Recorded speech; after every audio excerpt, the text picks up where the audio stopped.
The Avengers and their allies must be willing to sacrifice all in an attempt to defeat the powerful Thanos before his blitz of devastation and ruin puts an end to the universe. Welcome to the Walt Vault with Michelle, Andre, Luis, and me, Emily. We're a family-friendly podcast where we pick a new Disney movie each week. We watch it, share our thoughts, and then relate it to pop culture, fandoms, and anything else that pops into our heads. Enjoy!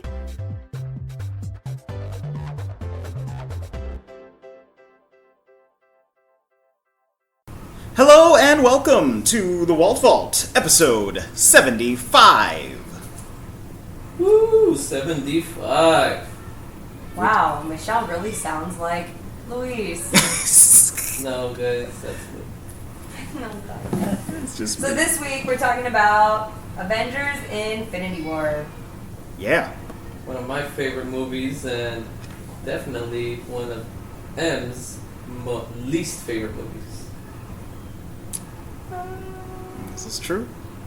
Very much. Because again,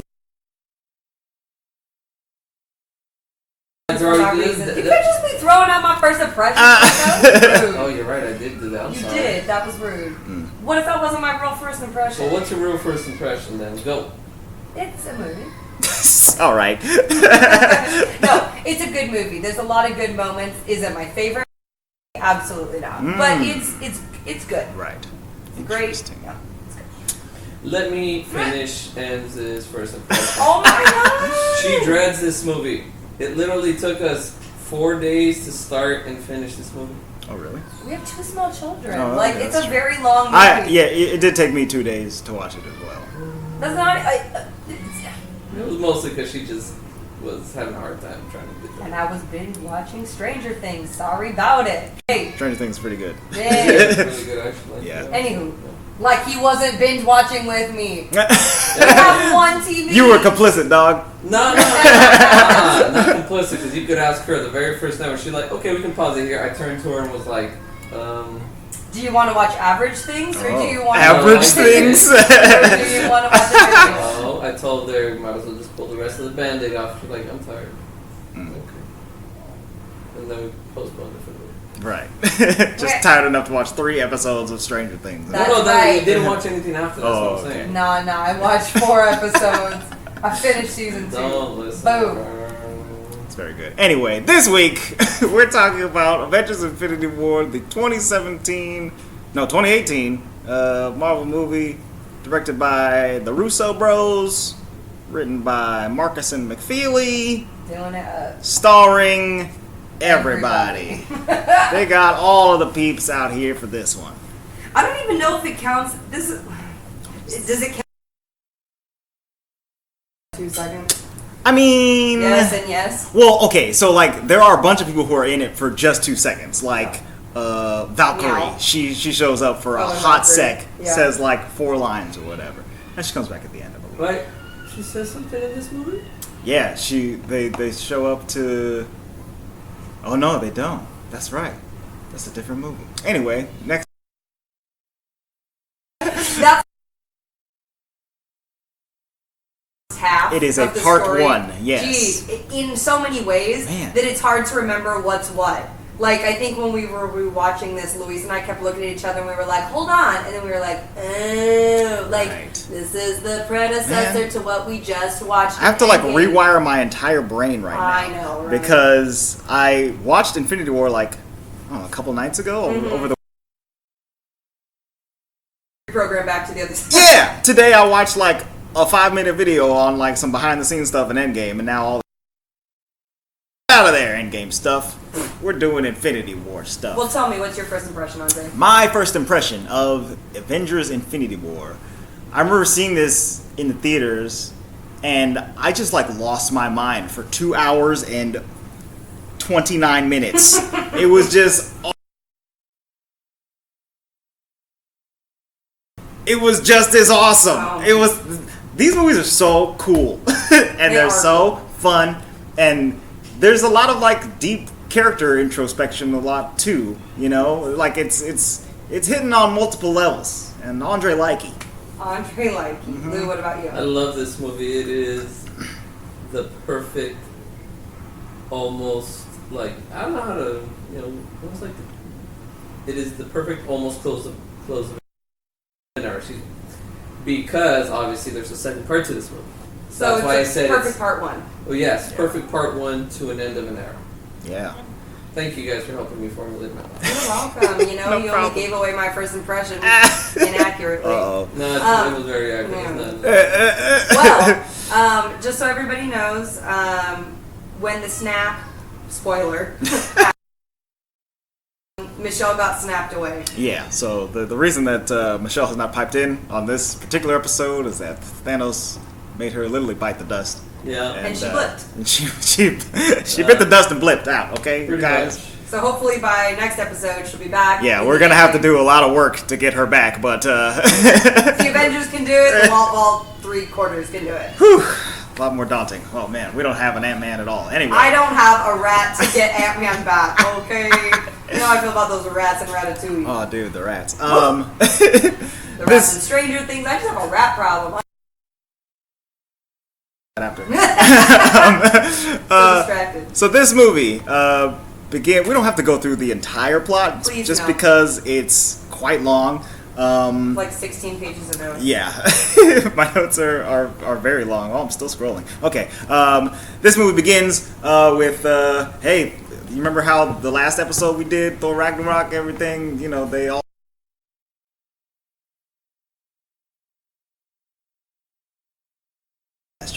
And his purple butt face showed up and just decimated everybody. Thanos beat up all the Asgardians. They were being led to pasture. You know what I mean? Oh, goodbye sheep. Goodbye Asgardian sheep. But you know what's really cool is that, I mean, how many times have we said this on air? But we watch our movies with subtitles. And it was very cool to watch this movie with subtitles because you got a lot of hidden, well, not so much hidden, but you got a lot more context than you did, like, in the theater. Sure. Just because, like, for this opening scene, exactly. So, like, it's really cool to watch, like, the transmissions that the Asgardians are sending out in their SOS to the rest of the universe. Yes. Because in the movie theater, it's the first thing you see, and you're not really paying attention quite yet. Right. Like, Not listening to those words. Yeah, and they're literally like, this is Asgard. This is not a warship. We repeat, like, there are women and children, and we are not fighting back. We have no weapons. Like, they're literally pleading for their.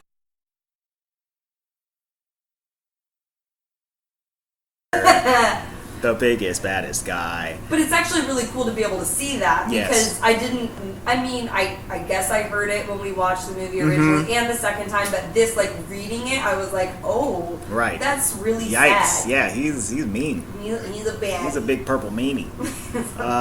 So yeah, he shows up. There's some stuff kind of not necessarily glossed over, but like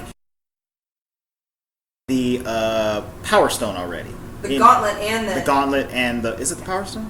Yes, right? Yes. It's Purple. it's the purple Power Stone. Purple. The purple Power Stone for the purple people eater. Yes. He doesn't eat people Well, that we know of. He's into all kinds of bad stuff. But yeah, so he already has the Power Stone, and he's wrecking shop with it. He came to the Asgardian. The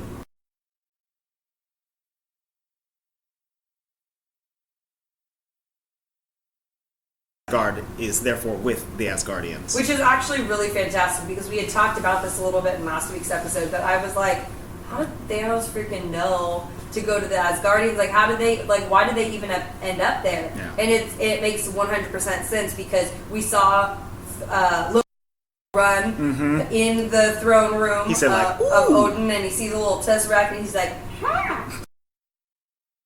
grab it, Right. but knowing Loki, of course he grabbed it to take it off of Asgard, the planet itself. Right.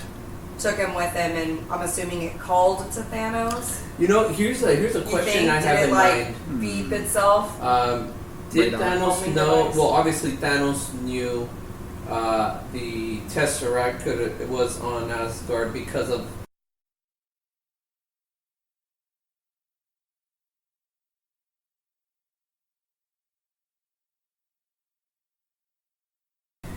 Thor takes him back to Asgard along with the Tesseract. So my question is, at which moment did Thanos know it was there? Well, Did I mean, he know if as he far didn't- back then? Well, if he didn't end up going back to Thanos, but he Right. assumed he got the Tesseract because he knew what happened on Earth, then you would have to assume that it went back to Yeah, Asgard. he must have just So known he's what happened on always known that. Earth. Tesseract hadn't gone to Asgard and had like stayed on Earth with Shield or something like that. Would Thanos have known that? You know, so like, how did he know that it wasn't on Earth and that it was on Asgard? I mean, either way, it's on Asgard. It's just a Right. matter of did he know once Loki took it out of Asgard? Right. And- Stop calling it that. or did he know at the moment it arrived to Asgard? That's a good question. I'm not. I'm I feel like he has like a reevaluate. homing beacon. Spies. Yeah. He Yeah, has let's- spies everywhere. Let's assume it's that. It's spies and Infinity Beacon. Well, and you know what's the best part is that he has. I think I took it for granted the first time I watched this movie, but the rewatch really got it for me. Is that he's like quote unquote children of Thanos? Mhm. He's like elite warriors from every The race Black Order. are legit. Oh yeah. Like the first time I watched it, when I looked at them, I was like, these people are nasty. Like, because they're like really weird. They're just like gross looking. monster looking dudes. Yeah, they look nasty. Mhm. But like Ebony, like his number one Squidward. bad guy Squidward, he 100% is He's- the coolest villain. He's like out there. terrifying. And I- Very like, here's my terrifying. question. Cooler than Thanos. With I'm his sorry. power, like, how the power-wise. heck is Ebony Maw not calling the shots? I mean, like, I'm He's- guessing that even with everything that Ebony Maw can do, he's like super telekinetic, right? And he can just lift stuff up and move stuff around. Like, he could probably drop a planet on Thanos and Thanos would still get up, you know? So, like, that's why. It's because maybe the strength. Because think about it, brute force always ends Yeah. up being leadership in at least the front line. Okay. You know what I mean? Like the biggest guy is always the one at the front. Right. Like, Ebony Maw could be, like, holding Thanos up above his head or whatever. Thanos will still grab down and snap his little neck. His little Ebony Maw I wish you neck. guys could see on.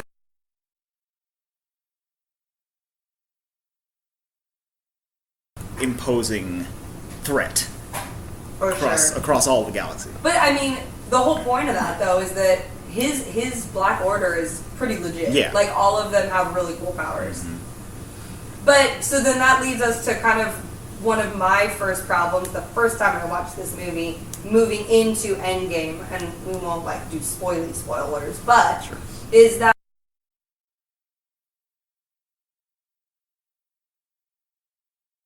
everyone all up on that ship. Like Yeah. it looks like everyone is dead. Sure. And my problem with that is that he's quote unquote killing half of the civilization.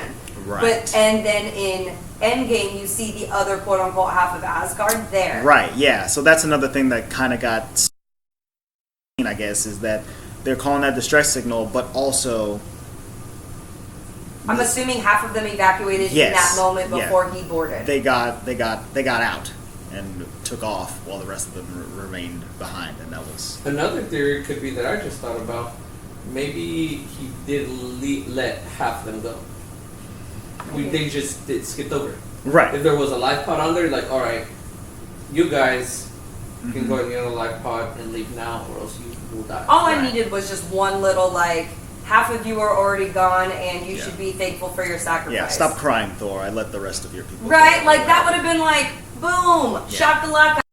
Because I'm telling you right now, in the next movie, when there's just people showing up on the shore, I think it's very weird. Yeah. Like that just seemed very odd to me. Yeah. Like he I could've- understand in the context of like his whole scheme why there's half there. He could have It just even didn't seem done like his it. Thanos self, like usually say, I am not a tyrant, I am a very merciful person, and let half your people go. Right, yeah. You know, it's that one line Yeah, of one 12 line would have cleared that up. words. Because honestly, it very much seems like just the worst week for the Asgardians Oh, they all ever. died. I Yeah, know, and if like you think about that, like their what it was planet like a just 30 blew up. minute like, planet's gone, now Thanos just showed up.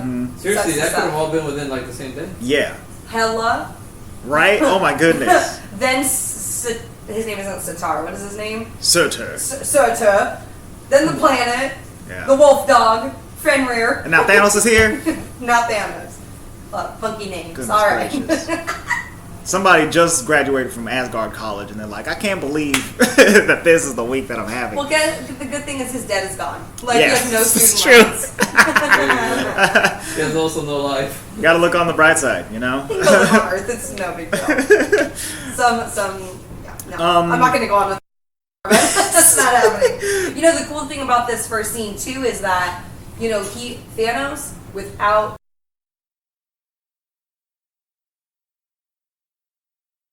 first scene, super strong, right? Then he gets the powers, the space stone from the Tesseract, and then it's like, oh my god. Right. Even from that, first 10 minutes, it's like, ooh. oh, he's He's gonna kill everybody right now. Yeah. He doesn't even have This all is 6, not 5, looking 6, good. however many there are. He destroyed all the Asgardians, and then he just beat the crap out of the Hulk. He just messed him up. He bodied him. He was like, bow, bow, bow, bow, bow, bow. Yeah, And do you pretty realize quick in his he just, boxing. all they did was just box. Yeah, Like, he that was didn't it. use any stone on Hulk. He Hulk didn't do was nothing. just done. Fantastic. Hulk went out. But, you know, I'm reading my notes right now to kind of see where I want to go with this. And I literally wrote, Loki, no! Heimdall's, no! Heimdall had 16 Z's at the Very No. Well, I think that was one of the things when we watched this movie the first time that was shocking to me. I had like the shocked face on for at least 5 minutes because 2 homies already died. They killed Heimdall and Loki within the first 5 minutes or whatever. and it was like they were gruesome Yeah, deaths too. Like straight up. Loki's was straight Probably up the worst Marvel death I've seen. strangulation, He said, asphyxiation. no more resurrection. Apart from, it reminds me of memes. But anyways, that one with Loki is probably, if not in my opinion, one of the most gruesome Marvel deaths. It is the most gruesome Marvel deaths that I've seen. I mean, besides just getting like shanked or something, like Yeah. you literally like see him get strangled to death, like Right. light He- leave his like- eyes, like He turns blue. I mean, Yeah. even then, you know, when you see that's because he's some- an ice giant, though. oh, well that makes me feel better. I don't know. Oh yeah, because he was blue. he was blue. Oh, that makes me feel better.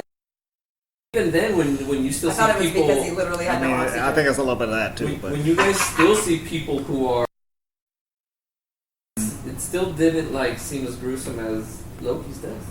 I agree. right, yeah, it's rough because it lasts for a pretty long time. Like they're tight on him, the life leaving Loki's eyes. Very sad. The Poor Tom. sparkle. Oh, Poor Tom. goodbye. No resurrections. No resurrections this time. Just so you guys know, Louise is gonna giggle like a little girl. at every Thanos line. Every Thanos line because Just my 'cause- life for the last 2 years Look, has guys, been Thanos in- meme after Thanos In meme. case you after don't Thanos. know, and we all know the premise of Infinity Wars and snaps and stuff, but not only did Thanos snap half the universe, but he snapped all the memes of existence and only let his memes take over the rest of the world after this movie. I literally have Only like my memes shall survive. memes on memes saved on my phone. Let's be honest, Thanos controls the meme economy. Meme out economy. Meme economy. Oh no. Oh my gosh. Meme So one of the most interesting things here happens right in this first little bit. The only reason the Avengers know even a slight bit Yeah, of that of any a threat is warning at coming all. is that Heimdall uses his Bifrost power, his dark, dark magic flow through me once again. That was so roar, cool. getting all fancy and stuff, and he sends Hulk back to Earth. And in my like I guess just awe and wonder in the watch this, I'm like, I have no idea what he's doing, but it makes sense. He sends Hulk back to Earth for the first time in forever, right? Literally, he hasn't Right. been there in like It's 2 been a 3 while. years. or Couldn't have done something. that a little bit earlier. And he sends him straight to Doctor Strange on and- purpose. Yes. Right, purposefully. And Doctor Strange is able to contact, like figure out some Get stuff things about moving Thanos. very fast. Yeah, he pulls in Tony Stark. They're able, are at that point supposed to be getting Steve Rogers and the rest of the Right. Avengers on board. But that's when the children of Thanos then meet Show them up. on Earth. Yeah. Which, if you think about it, they got there That was really quick. heck of fast. But, Thanos has the Space Stone now, so anything is oh, I mean, possible, just right? blink. Yeah. Get there, He- bro. yeah, like wherever they were in space attacking Asgard, he blinked them back to their ship and probably just blinked the ship to like over Earth or whatever. Fantastic. Or 'Cause it blinked took that him, little like- ship to Earth while Yeah, he it went took to them Titan. like a good 10 minutes maybe to Yeah. get there. So They were battle ready, I guess. Man. But that's why he got that space stone so early. He was like, I'm trying to cut down traffic time. Let's go. Ain't got There you time go. for Let's commuting. get these stones quickly. So he enlists the help of the Hulk and Doctor Strange and Iron Man, and they all show up to start to begin to battle. And The witty commentary is already just kicking. it's just amazing. He's like, I love every type of pissing contest where pretty much Iron Man is involved, right? Like, you Yeah. expect him to be saying stuff, but Doctor Strange is, like, in his infinite, like, wisdom is also very pissy. And so is, like, Star-Lord later. It's just fantastic. that's like one of the best things about this movie is that you get to see all of these characters interacting, a lot of them for the first time. So Doctor Strange and Iron Man just button the biggest heads.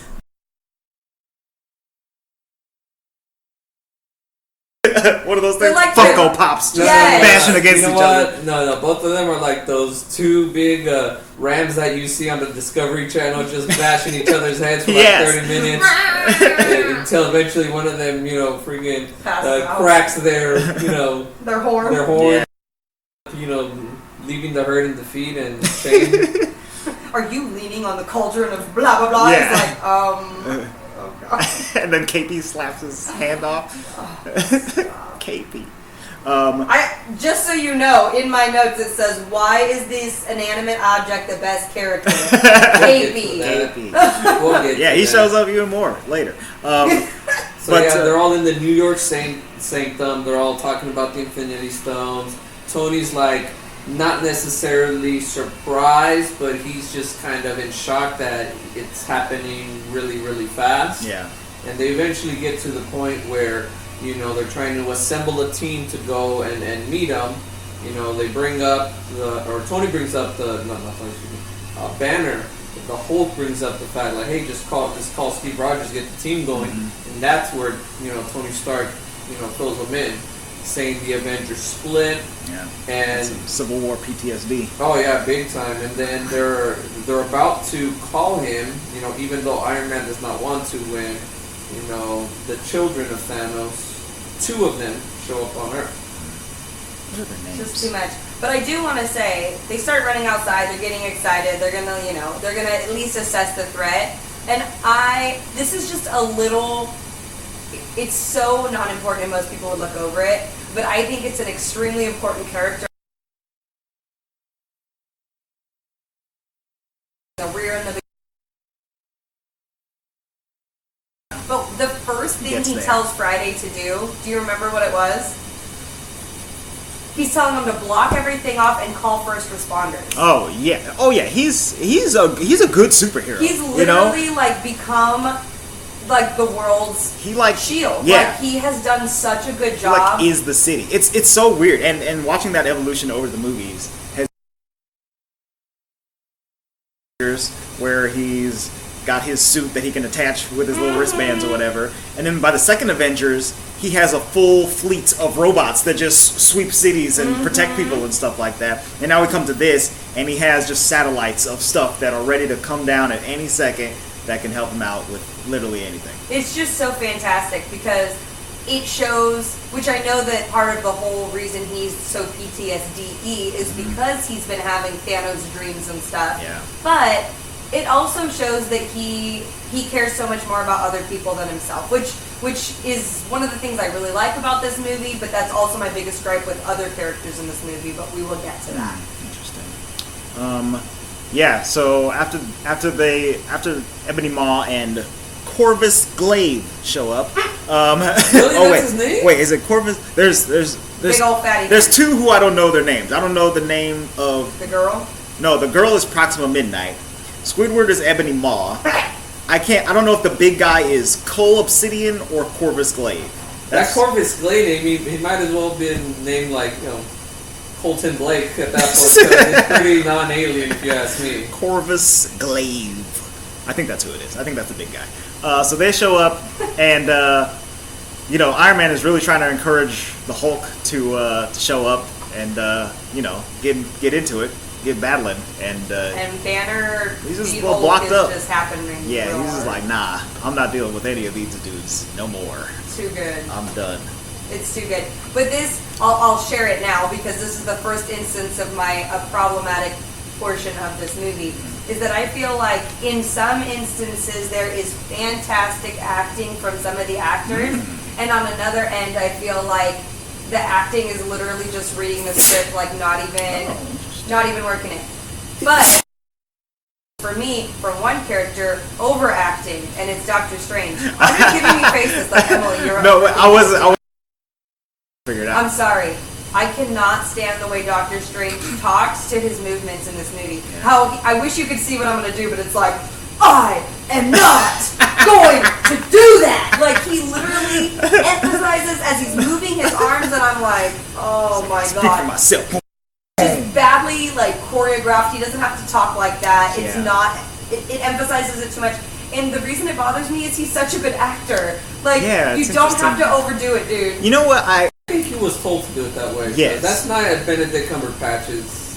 No, I totally agree. He's too good to do it that way. Well, Like, I think somebody told him, like, be more of a superhero. And he was like, okay, I'll use my arms a lot. it's grossly overdone. Like I literally wanted to throw up when I watched this time. I knew it was coming. Oh god. So I think that his accent is hindering his acting performance. Perhaps. This particular character would be better served if he just did his British accent. He does not if have he to just be him. be a straight up. He honestly could be his version of Sherlock in the Sherlock TV show, and he would be a fabulous Doctor Yeah, Strange. it'd be pretty because it's that type of like, I'm smarter than you, I'm better than you, I know what I'm doing, I'm always going to be right, just let me do it. Yeah. That's both characters. The only thing stopping me from ending this is you. Yeah, for sure. Well, guys, come on. Let's not be too harsh on him because we can't all be Charlie Cox, British, blind, and an American. Yeah, dude. Acting as an American, okay? We can't all be Charlie Cox now, so. That's that is true. Alas. Yeah. But Sorry, I anyway. just had to throw my boy Daredevil in that mess, you know? It's true though, but it's funny because, like, for that exact example, I think that Doctor Strange overacts a majority of this movie. I feel like he's just trying way too hard, and maybe he is like trying to make up for his accent. But then you have people like freaking Peter Parker over here, who's like Also British. also British, giving his heart and soul, and everyone will say like that's one of the best moments in the movie because he's being the character, and I feel like Tony is the character. Yeah. Like no one will say Chris Pratt isn't being Star-Lord. Right, like that's he's true. working that character. Man, Chris Pratt has been Star-Lord since Parks and Recreation.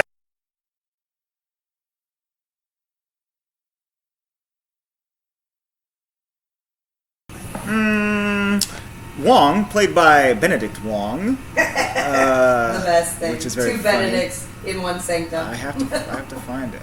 Goodness, there's so many people in this cast. Oh, yeah. Where are you, Wong? Okay, so, you know, as the scene is developing, you know, you have Tony, he clears a perimeter. He is British. I thought he was British. Good for him. Nice. You know, but he starts clearing his perimeter, showing that he cares about people, and immediately, you know, his first instinct is kind of to go along with him protecting people. His first instinct is to get the stone as far away from these guys as possible. Which is why he's convincing Doctor Strange to leave, like, this entire time. And that's where Doctor Strange says, "No, I will not leave," and overacts his movements. Right, yeah. I might want to use it. Yeah. And then the two that show up, like you said, were Ebony Maw, and Corvus Glaive. and Colton Blake. Colton Blake. Yeah, you know, they show up. And they're pretty much. This is one of my favorite scenes, interactions between the two. You have, I think, Doctor Strange does his.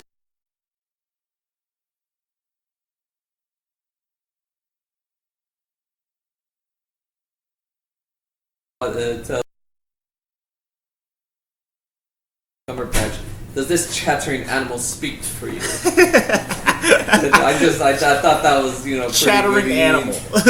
pretty witty on Ebony Maw's. Right, yeah. Pretty, you kind of nailed it. Big time. And at that point, you know, obviously Doctor Strange isn't backing down. He says no. He gets ready to fight. And do they send the big tall dude first? They do send the big tall dude.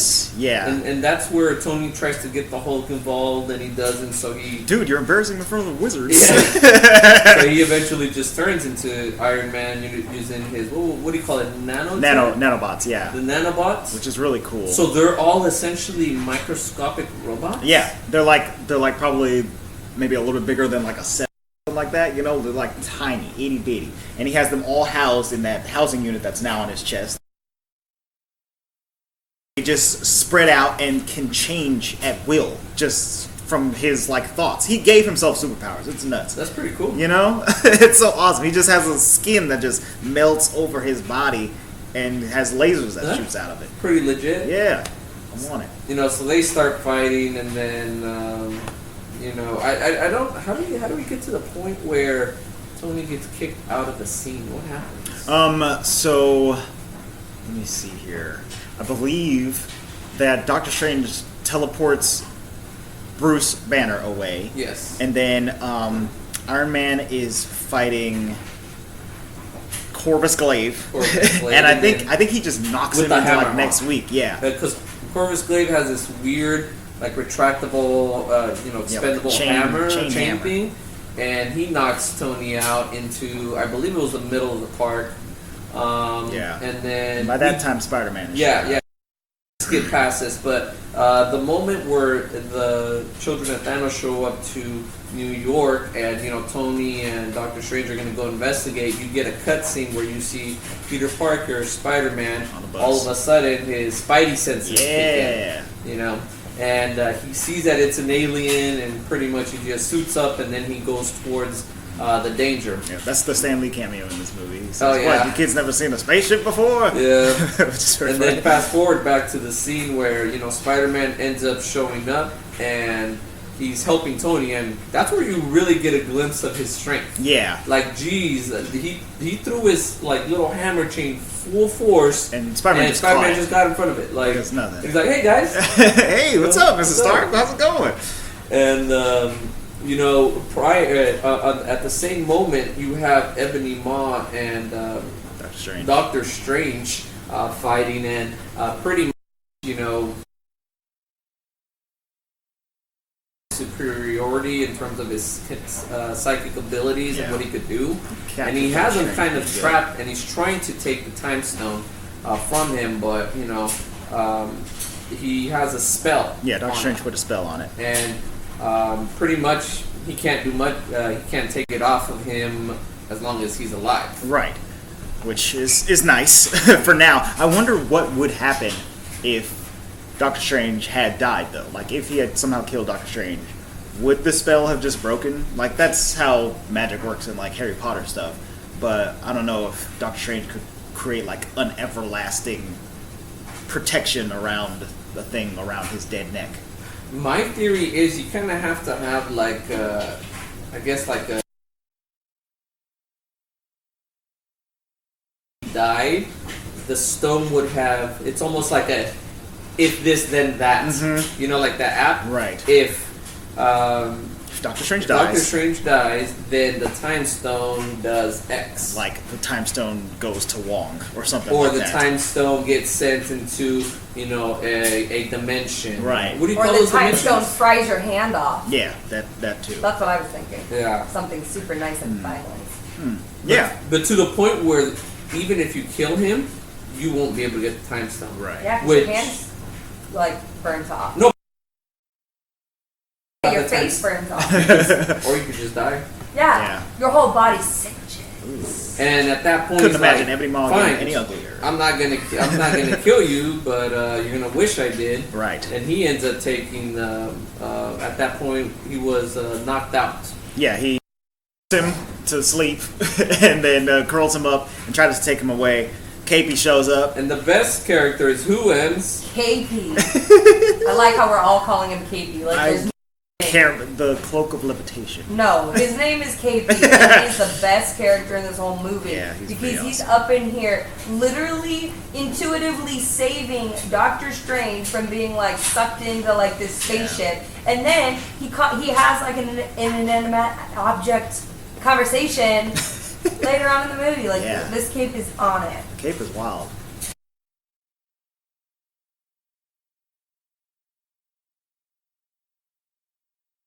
All I need to say is that if we take this much time to talk about every dang thing in this movie, we're going to be here for 6 hours. That's true. Let's All right, move well, forward. let's move it along. They get on the spaceship. They get on the Who spaceship. follows? Tony. Tony. Thank you. Spider-Man. Peter. Capey. KP. KP shows up too. They get on that ship, and now they're on their way to space. And Tony, you better not be on that spaceship. You better not be on that spaceship. And you know what happens? He's like, sorry, I can't hear you. I'm in space. Can't Bye. hear you. Reception. Yeah. He loses Friday. He loses Pepper. Boom. They're in space. Dun dun dun. It's scary. Never to go back. Literally. Yeah. Dun dun dun. Not by the end of this movie. So not this 2 hours. They go to space. Guardians get a big old Asgardian bug on their windshield and have to save Thor. It's the Pirate Angel. So the Guardians are out doing their space stuff, rocking out to their music, and they hear the Asgardians' distress signal. So they fly out there trying to get some booty, and meaning money. Sorry. Right. Yeah. They get out there. They're trying to get a bounty, and Thor literally is the only one still alive. I'm assuming, and they pick him up, and he's to Nidavellir. Nidavellir. We're missing up the D and the V. I don't know where they go. Nidavellir or Nidavellir? I definitely wrote it down at some point. But so did I. It's Nidavellir. They go to they're going to the end place, and they're going to go to the end place because the end place is what made Thor's hammer in the first place. Yeah. It also is the birthplace of Thanos' gauntlet, and Thor thinks that if he goes there, he can make something that is strong enough to kill Thanos. Yes. So Thor takes Rocket and Groot off to Nidavellir, while the rest of the Guardians head to nowhere where Thanos is going to get another Infinity Stone. And The Reality Stone. Yes, and we know the Reality Stone is on Nova, which we've seen before in the original Guardians of the Galaxy movie. Because at the end of Thor 2, they get the Reality Stone, which is the Red Stone, and they give it to the Collector, whose fortress thing, his vault of collections, is on nowhere. So the rest of the Guardians are going to go over there. And unfortunately, one of the funniest scenes is this scene. We can't recreate it, but it is so funny, the conversation between like Peter Quill and Thor. Yes. Star-Lord and Thor. This isn't a dude. You're a dude. This is a man. Pretty much, long story short, all of the Guardians are amazed by Thor's manliness, except for Quill, who automatically is on the defensive. You could say that he's amazed the most because he has to puff up his chest to compensate. It is so Are you funny. changing your voice? No, I'm not. I always talk like this. No, you don't. So good. Oh my so gosh, it's good. amazing. Stop massaging his muscles. Gamora is even taken by him. And when does Gamora ever get excited about anything? It's hilarious. Wow, Although this she is doesn't crazy. show excitement, she's just kind of like in her own Gamora way. She said his intrigued. muscles were like They're like carbon fiber or whatever. Yeah, but she was cool the whole time. No, Not like you're right. That's the Gamora cool. Yeah. So then, they go their separate ways. Peter Quill and Gamora have a discussion because Gamora requests that Peter Quill kill her if Thanos ever gets hands on her. So, which is pretty intense. Like, as much as you want her to tell you why, you're like, ooh, something is really intense here. Like, she knows something that he can't. Yeah. He can't find out. And this, on my first watching, this was like something I was having trouble like remembering. I was like, what does she know? Yeah. Why does he have to kill her? And then, going back and rewatching Guardians 2, that's when you see that she knew about the Soul Stone's location. Yeah. Which, Guardians 2? Like, her and Nebula are having a conversation at the end of that movie where she says, I had a map to the Soul Stone and I tore it up or I burnt it or something. Oh, I don't remember that in the Guardians. I don't know. You definitely see the memory of it on Nebula later on in this movie, but I think they hint at it in the second movie. Towards the end of Guardians 2, Gamora and Nebula are like fighting in a cave or something like that, and they're going real hard at each other. Yeah. And then they're like, that's part of that conversation, I believe. It's good stuff though, because we get some funny before, some more destruction, which is fantastic. It's really funny because they are talking for a long time, and then they look over and Drax is there. And oh my god, they're like making out at the end and Drax is just watching. How long have you been standing there? He's like, hours. I've become so still that I've become invisible to the human eye. It's like, and it was hilarious because we're watching that part and Addie is standing there and she's like not moving and I'm like, she probably thinks she's Drax. She thinks she's invisible. And let's be honest, this could potentially be one of the only times that Gamora and Quill actually kiss and show affection for each other, and Drax ruins them all. Oh, yeah. This probably was the only time. Let's be real. It's fantastic. That ship is not very big. No, it's not. I don't get a lot of alone time. There is a level. True. So, still. Drax is a peep. Everybody go upstairs. Well, and it's so interesting because there's so much going on in this. In the movie spot right to remember what's going on, because then we move on to Scarlet Witch and Vision. That's right, they're in Scotland. They're on a tryst. They're on a whole nother thing. Like, we're still introducing characters just introducing and plot. characters. Like, it's still intense. Absolutely. So the easiest one to understand is them. They're in Scotland. They've quote-unquote gone off the map a little bit because they're having like their love affair. Not an affair in a bad way, just like they want to just spend time together without the rest. It ends of the Civil War. They're the Romeo and Juliet. Yes. So they're kind of secretly meeting, but they love each other, and they kind of don't want to go back to being on teams. They want to go, like, they want to be together. But then they see the news reports of, like, New York, and Vision's like, oh, dang, like, if Tony's off in space somewhere, like, I need to get back to it because this is intense. And immediately they get attacked by the girl and other Proxima Midnight. And with her weird Scarlett Johansson voice. Callum somebody. Cole Obsidian. Cole. Ew and ew. Yeah, Anywho, gross. so these two show up and they're very good fighters. And it's kind of it's one of those things. Luis and I had like kind of an in-depth conversation about this when watching the movie. That Vision, who is one of my favorite Avengers, we know this, who I think is one of the strongest Avengers. Yeah. Because of the way, not so much that he's the strongest, but he just has the coolest abilities. He has a great power set. Absolutely. He is rendered defenseless immediately because I think it's because he's in his human form. Do you think that has something to do with it? Like, he's less aware of his, like, vision state when he's, like, human form? Possibly, but I don't know. Yeah, because, like, in the comics, Vision is, like, straight up a robot, right? Like he's a robot with, like a evolving artificial intelligence, so he's more and more human every day, but it's straight up all robot body. So he's got, like, biometrics and stuff, like Iron Man has. So there should have been some kind of alert, like, hey, stabbing incoming or something like that. So, yeah, maybe because he was in his human skin in this, that's why they didn't see that coming.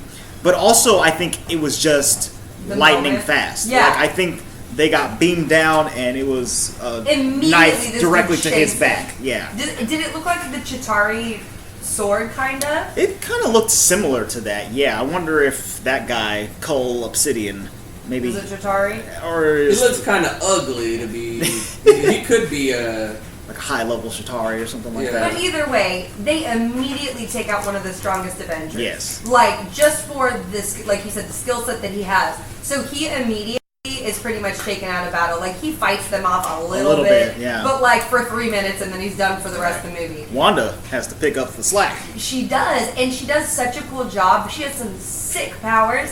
But the unfortunate thing is that she's kind of taken out of the battle, too, because now she's protecting him. Right, she's trying to get him to She's safety. not even, like, really fighting, Right. which, like, later on in the movie, where you're like, where's she been? She's been protecting the Right? other one. Yeah, she's been So they helping did this a dude very out. masterful job, I think, Yeah. storytelling-wise, taking, like, the characters who could have beaten Thanos in different ways. Mm-hmm. They took them off the map so that it was a more fair fight. Yes, Not exactly. fair, but you know what I mean? Like, it was more of a It fight. was more balanced. Yeah. It was cool. I enjoy that a lot. So they're kind of getting their butts kicked, Wanda and Vision. The legend, the myth. Da-na-na, da-na-na, da-na-na, da-na-na, He catches a da-na-na, spear. da-na-na, He steps into the light. da-na-na, da-na-na, Captain America. He's got a big old beard. It's not the most becoming, but it is a beard. Oh, you don't like the beard? The word around town is all the ladies love the beard. Oh, wow. I will say I like the suit. The suit's sick. It's cool. I like the dark suit. Pretty much every movie, he gets less and less self-righteous, but he gets more and more dreary, and I'm kind of digging it. Maybe that's why he got a beard, like Yeah. like He's men like, with you know like what? a feather past, Yeah. you know. A feathered past. That wasn't the right word, but we're going with it. Feathered. Feathered That past. works better. Yeah, you know what? He's like, I was fighting with my best bud Tony, and now I'm just sad, and I Now gotta I'm have just sad, dark so I suit need and a a big beard. Love it. But Scarlett Johansson comes out with new hair, Yeah. and her hair looks much better. This the redhead? the first time? No, this is the first time. This is the we first have appearance her. of with Cap. the blonde. Yes. So. She looks better like that than with the red, if you ask me. She looks like she's hiding a lot more character development behind those Goldilocks. She looks like an open book. when she had Goldilocks. red hair, so. I think because they make her I think they made her eyebrows blonde, and I think that's like throwing me off a little bit. I think. Is that what they did? Is that why it looks weird to me? Were they No, blonde? her eyebrows were brown. Oh, her eyebrows are brown. Okay, never mind. All right, Let I me guess see. it's just Oh, yeah. yeah. Yeah. So you know, it's It's a pretty good ombre look she's got. yeah. I don't know. Between her eyebrows and her hair. Yeah. I'm glad you know what ombre is. Also- I don't know, but I like good old redhead Black Widow. You know. Anyway. Well,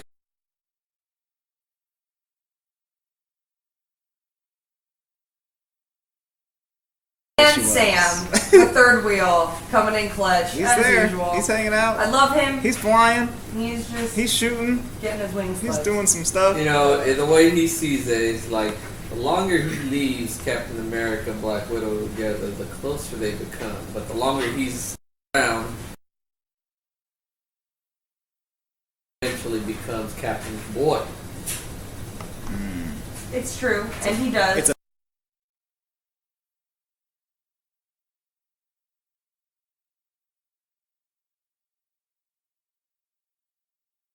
I will always stand to think that Black Widow is probably Captain America's closest friend besides Bucky.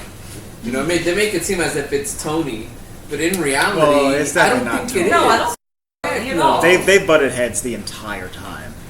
I would say it was more. Obviously, it's Bucky's number one, but then I think Black Widow's the next one.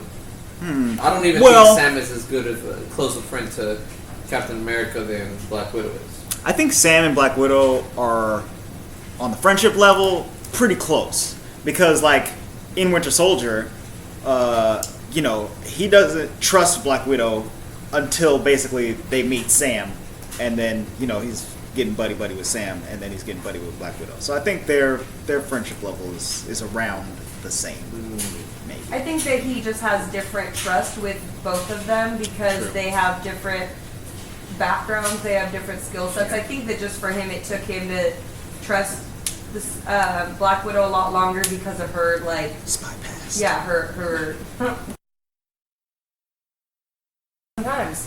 Sometimes you gotta do what you gotta do. Pretty But much, anywho. they show Betray up who you there gotta to betray. try to help Wanda and the Vig, and pretty kick much butt.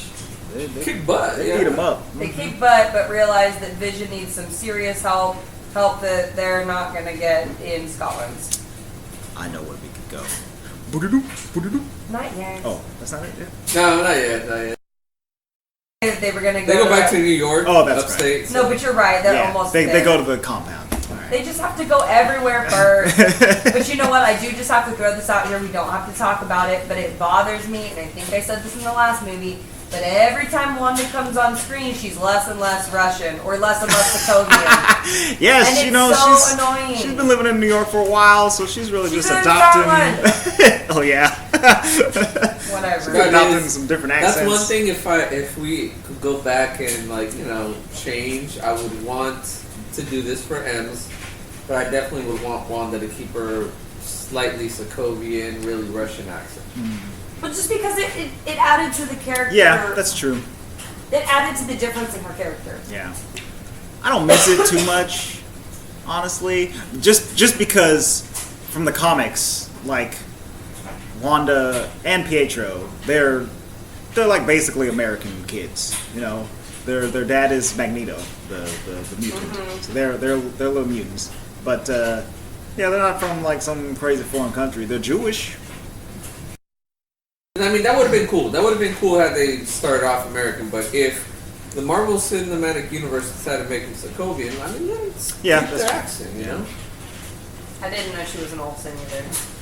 Oh yeah. I told them, just look at her face. You could tell she's an Olsen. Well, I mean, Mary Kate, Ashley, Elizabeth. Ding Well, ding ding. Elizabeth works. Isn't the she best. like drastically younger than me? I think she's younger. Yeah. I think so. A good 10 years? Maybe. Maybe. Yeah. She looks a lot like them. though. You have to think, though, you have to not think about the age difference between her and Paul. Is his name Paul Bettany? Yes, Paul Bettany. Think Yeah, about the age difference. he's a little older, but he's playing a robot. He's basically only like 3.5 years old. That is true. So That's true. And I do love tip him, the so I'm not scales trying the to other be way, crazy. you know. Nah. In reality, it's Wanda who is kind of a, cradle, She's creeping. she's a cougar because Vision's only 3, maybe 4 years old. He's a little baby. So yes, they go to the compound, the Avengers compound. They meet up with Rhodey, who is having a conversation with the senator. What's his name? Ross. Okay, Thunderbolt Ross. before we get anywhere else, this always gets me in a funk because there's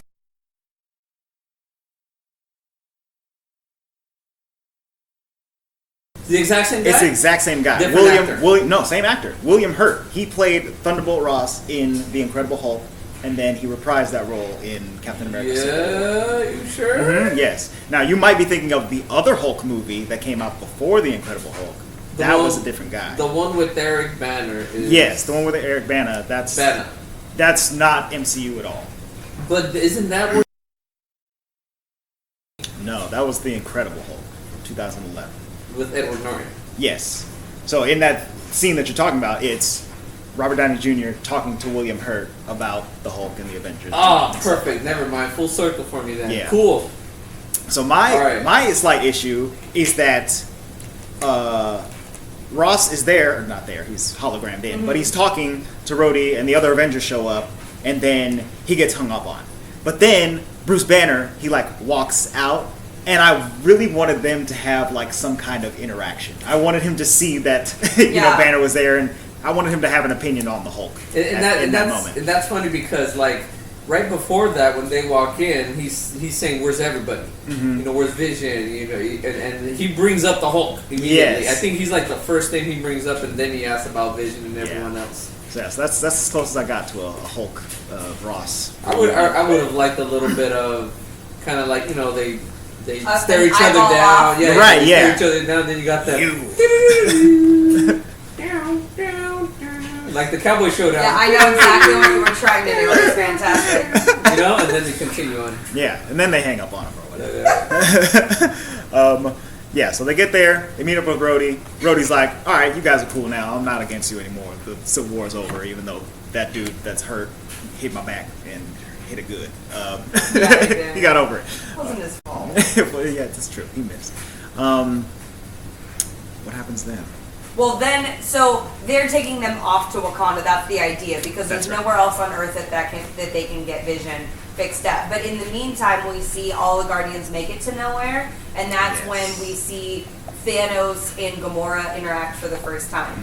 So they all walk into Tavon's like chamber room area, and we see Thanos like bargaining with him, or well, not even bargaining, just like, where's the threatening him? Where's the reality stone and this and that, and Mantis and Gamora and Drax pretty much are like, no, we going in now. Let's do it. And, Star-Lord's trying to be the level-headed one, which is weird. Which is hilarious, right? That he's going to be the one with the plan. And here comes the other three, and Thanos immediately takes hold of Mantis and Drax.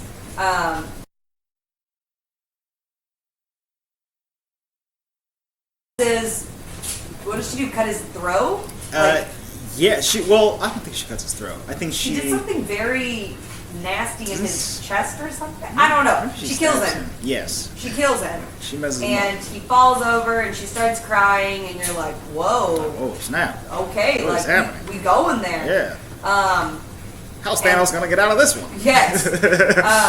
And they've been using the reality stone to see what she would do when she saw him. Yeah. And we see that he had already burned down the entire sanctum area, like Tavon was got already his stone. dead. He's way ahead of them. Yes, very much way ahead of them. And pretty much he takes her and Right. The exact scenario that she described to Peter Quill earlier happens. And Quill then has to make the decision to either shoot her or not shoot her. Right. Because he didn't try. Bugs out. And he attempts to shoot her. He really does. It's very emotional. It's very dramatic. Yeah. And when he tries to shoot her, Bubbles come out. yeah, Thanos changes the reality of the gun, and he shoots. It's a bubble gun now. Bubble gun. And he's like, oh, I like this kid. Yeah, well, the boyfriend. at least he got Dad's approval. So. Yeah, you know I what? suppose. Yeah, that's all we needed. And Peter Quill is very sad. And also, Drax and Mantis, who had been like cut to ribbons by the Reality Stone, they like morphed it back together. That was scary when I first watched it, because he just like Reality Stoned them into pieces, and I was like, they're dead already. I know. I thought they were dead too.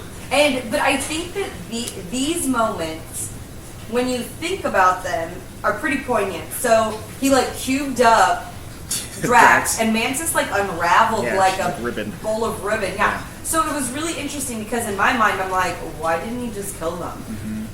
But it really does show you his purpose. Right. He's not just out to kill everybody. He's like, I'm not just killing anyone. Right. I'm really doing, like, he really It's gonna believes be in his fair. purpose, you know? So it's really interesting that even though these people are trying to stop him, he's really not just killing anybody. He's Right. only killing the necessary people who are doing what he needs to do. So they got to come back to their fully formed selves, and the three of them then have to go off and figure out what they're going to do. Right. They have to chase after Thanos. Yes. That's where they go next. But the funny thing, one of my favorite parts, you guys have to, when you rewatch this movie, pay attention to Mantis, because in the background scenes, she is doing some hilarious stuff. Really? Like, in this one, he tells them, like, they're gonna go attack, right? And so Mantis, like, gets down literally like a praying mantis. Like, she has her hands up next to her face, and her little ears are like... Little ears. She literally looks like a mantis. And, like, in the beginning scene, Quill says, put on your scary face. And she literally is like... And she's doing it for like 5 minutes. Like, in the background, she's still making Just with scary face. faces. That's It's so funny. I know she like bounces around later. Yeah, she's bouncing on Titan, like Yeah. up and down and stuff. She's just, that character is like the actress plays her very, very well. Yeah, I'm ready to see more Mantis. Like I'm sure. I'm excited to see what else she can do. Which is funny, because in Guardians 2, like for the posters and like the promotions and stuff, I was like, this character is nasty. Like, Yeah. was not excited, but she is a very good character. Yeah, she's great. I love Mantis. So I think after this we cut back to the ship that Doctor Strange, Iron Man, and Spider-Man are on. In space. In space. Iron Man and Spider-Man have to rescue Doctor Strange. And Capey. And Capey, yes, with the help of Capey.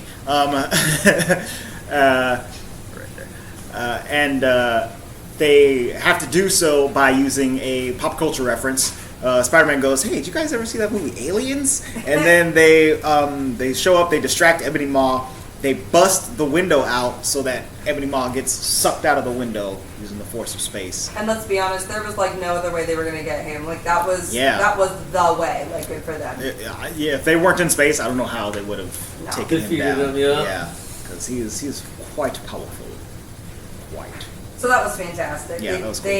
They get rid of Ebony Maw and they're able to figure out like, okay, they decide what they're gonna do, because at first Doctor Strange is like, no, we need to go back to Earth. We need to get back to where we're comfortable. Right. And Tony is like, no. Actually, I think in some ways he's like, that's where the most destruction is going to happen. Mm-hmm. But he also is like, let's just take the fight to him because he's not going to expect it. Right. So No, he wasn't.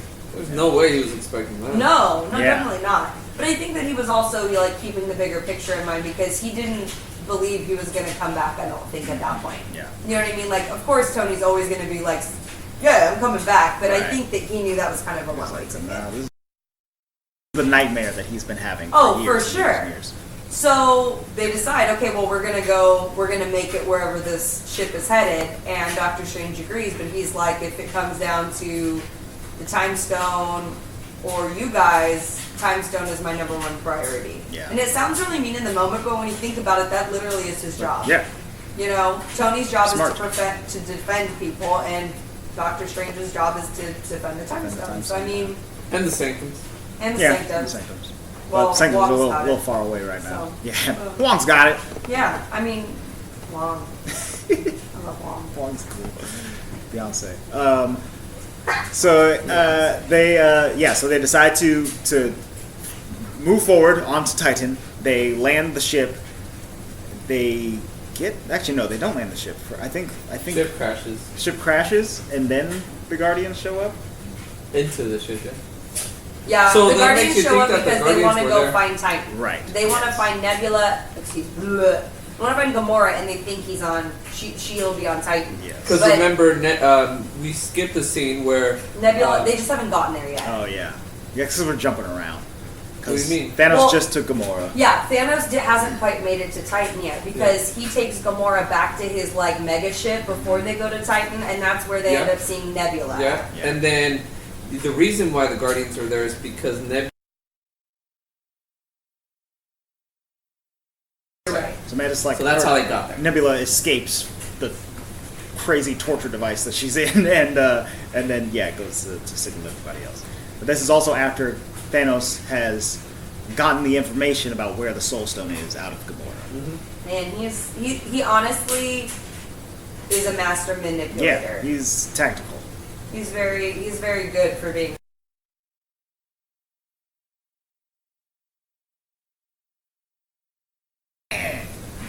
That's a separate Nebula sound.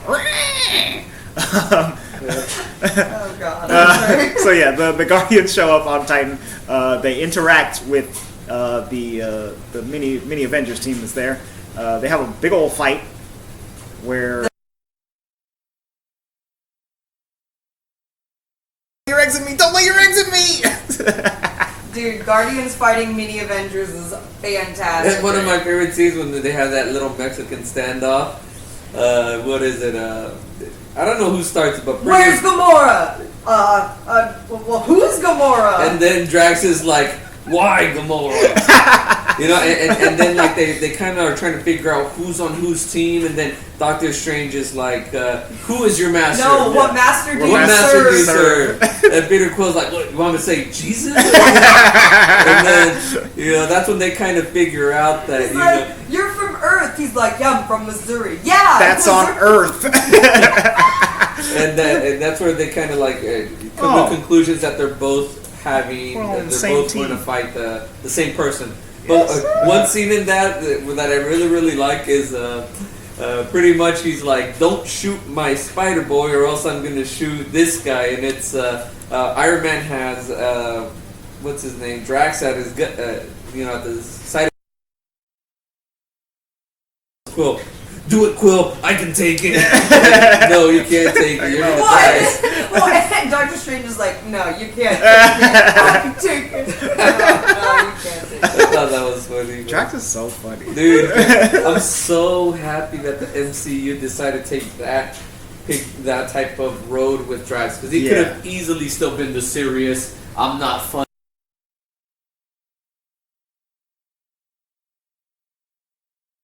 Ridiculous. Well, it's funny too because it is still him being literal. Like, he really thinks he can take it. That's what makes it funny. But he's like, yes, you're right. That's so stupid. So good though. So good. Goodness. So yes, they arrive on Titan, and then they begin to formulate their plan for when Thanos shows up. Meanwhile, Thanos is taking Gamora to where they meet the Red Skull, which was an awesome moment in the theater. I remember. Oh, so cool. Because like I didn't think I wasn't expecting that at all. Right, like I assumed that maybe some cool character would have been there to shepherd them on to the Soul Stone or whatever. But the fact that it was Red Skull, and I like was able to put it together in that moment that the Tesseract took him there when he got vaporized in Captain America: The First Avenger, which came out however many years ago. It blew my mind. You know what's good with this is that the same thing. We're in the theater, and Luis goes, he literally, because you hear his voice before you see him. True. And Luis goes, Red Skull. And I'm like, what? Like, I wasn't even putting two and two together, and he's like, it's the Red Skull. It's the Red Skull. And I'm like, it's the who? And then I'm like racking my brain because I'm trying to watch and pay attention, and then I'm like, dude. And then here he comes with no nose. He's Voldemort. No nose. Oh, God. And Luis, yes, it's right. Ooh. It was funny. It's very cool. Here's my question though. So he explains why he's there. He explains that like I, once too sought to get a who was the keeper before the Red Skull? That's a good question. Like I want to know, like was there a keeper? Like other people had to have wanted to get the stones before. Yes, and I wonder if it's just like the stone chose. Well, yeah, that would be like those two stones working together, right? Like the Tesseract, when it zapped Red Skull away, it must have communicated with the Soul Stone, like, hey, you need a new guy? And the Soul Stone's like, yeah, this guy I got is getting kind of old and tired or whatever, so I guess I'll vaporize him away and we'll put in this new guy. And then, I just want to that's know how that because happens. it's like the stone. Yeah, like stuff. if Steve had been trying to use the stone at the same time in that scene in Captain America: The First Avenger, you would assume it wouldn't have, right? unless it's not an evil thing, and maybe it's just whoever tries to wield. I don't know. Like, why isn't Thanos getting zapped into these weird scrolls? How come he doesn't have to guard the Soul Stone forever or whatever? And now that someone has the stone The Soul Stone. is there no Red Skull? Yeah, like what's he doing up there? While is he free or what? He's no longer in limbo. I don't know. I just Gets have to questions. take a couple weeks off work, or Take vacation until he comes back. Yeah. PTO. he's like, it'll be back. I'm gonna go shine my skull or whatever he does. I don't know. I dig it.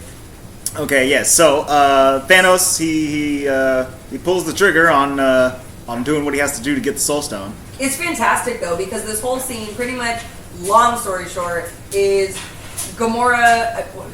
Red Skull says you gotta kill somebody. Like you have to die, or you have to lose what you love to be able to do this. And Gamora literally, She laughs. I did not get it in the theater. I was like, why is she laughing like that? She literally is laughing so hard because she truly believes, or you wouldn't laugh like that he loves no one and nothing, Right. and He don't that love he is me. not going to be able to get this stone. Right. And he starts crying. He's like, Gamora, I'm gonna have to throw you off of this cliff. I'm so sad about it, but I gotta do what I gotta do. And she's like, what? She looks at him like he's straight crazy, and he's like crying, and he throws her off the cliff. Yeah.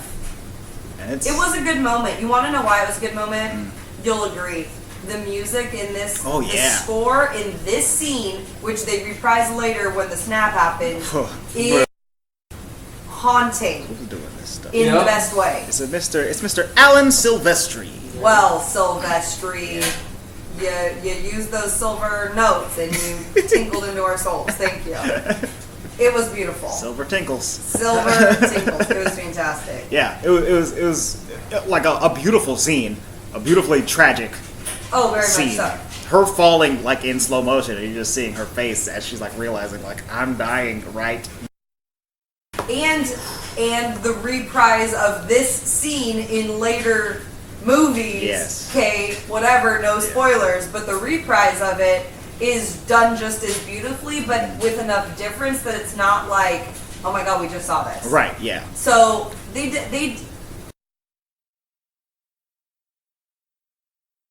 lock up a thing, fall. Like they did a very good job. It was Good beautiful. recreation. Oh, Very beautiful. so cool.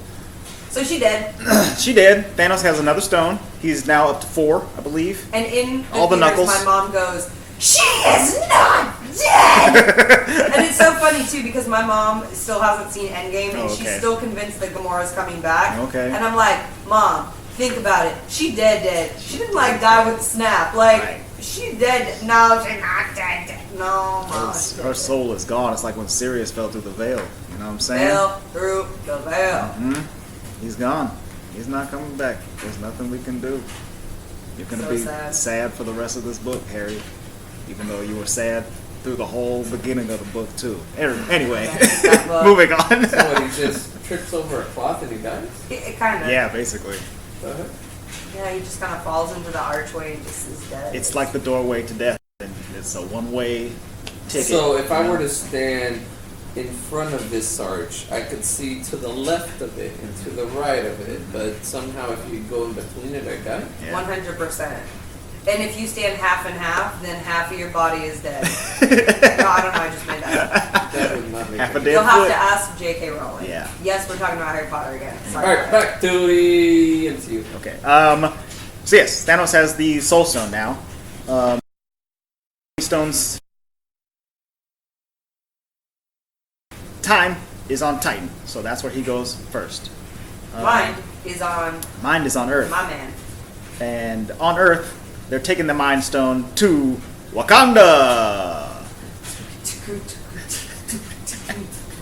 Actually, that's the music for the end of the Avatar. Avatar show.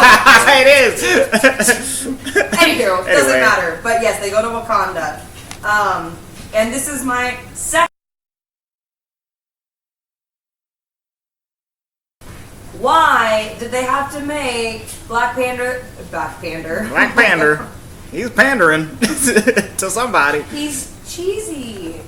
His lines are cheesy. You know, They're bad. It's very They're pretty interesting. awful. I think I don't remember the exact filming process, but I'm not sure. They might have filmed these scenes before they actually shot Black Panther. They're bad. Yeah, Which is what they did with Carol Danvers exactly. too. Yes, it's the same thing in Endgame with Captain Marvel. It's that the character is in this movie, but their solo movie was In production or something. in production, and it ended up being an astronomical phenomenon or whatever. So I think if they knew that Black Panther was going to be a $1.4 billion movie or whatever before they were putting these scenes together in Infinity War, I think they would have given him a lot more to do. In maybe different lines, because I'm Yeah. sorry. Some of them I was like, oh my god. They're like, he's literally cheesy. Did Black And- Panther come out after Infinity War? No, it came out before. Before, but I think that the shooting might have happened before. The shooting and the writing of Infinity War at the very Oh. least, you know.